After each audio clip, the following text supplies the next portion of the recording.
As soon as you are working in a setting with more than one person, you need to think about communication.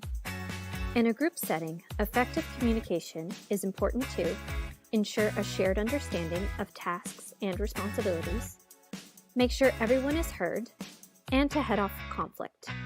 This requires more than just small talk. You need to be intentional about setting up a supportive environment so group members feel able to be honest and open. Some key things to keep in mind to ensure good communication within your group include being respectful at all times, listening before responding, not taking comments or criticism personally, and being open-minded and receptive to viewpoints different from your own. First, we will cover group meetings.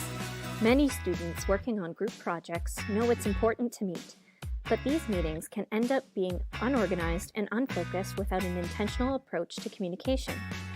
One way that you can manage this is by designating key roles like facilitator, note-taker, and timekeeper, all connected to keeping communication productive and on track. The facilitator needs to communicate meeting agendas ahead of time, so group members can prepare for meetings and be clear on what needs to be achieved each time. During meetings, the chair or facilitator needs to listen and summarize ideas or agreements to bring discussion forward. They also need to be mindful of whether certain voices are dominating and find ways to make room for other voices or opinions to be heard. The note-taker needs to create a concise and accurate record of what was agreed to and itemize action items where follow-up is needed. All group members need to read the minutes and follow up on what was agreed to. Group conflict. This is something that many students feel anxious about, so it's completely normal if you feel the same. Quite often, disagreements that take place can actually be a good thing.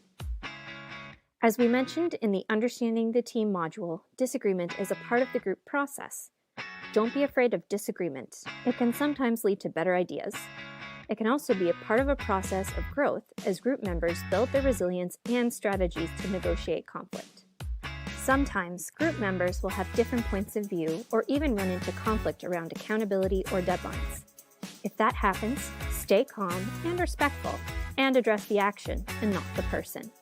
Enlist the help of your professor or TA if the situation becomes difficult and the group cannot work through it alone. Finally, spend time talking about what modes of communication work best for your group and when it is best to use each form. For example, it is better to use synchronous forms of communication where your group can engage in real time when you are in the earlier stages of group work and getting to know each other and deciding on group goals and processes. Synchronous communication is better for high-stakes decisions or check-ins, so in-person meetings or video conferencing tools like Zoom can work really well here. For smaller decisions or for working collaboratively on tasks, asynchronous forms of communication can work, like WhatsApp or text, and are useful when different group members are in different time zones.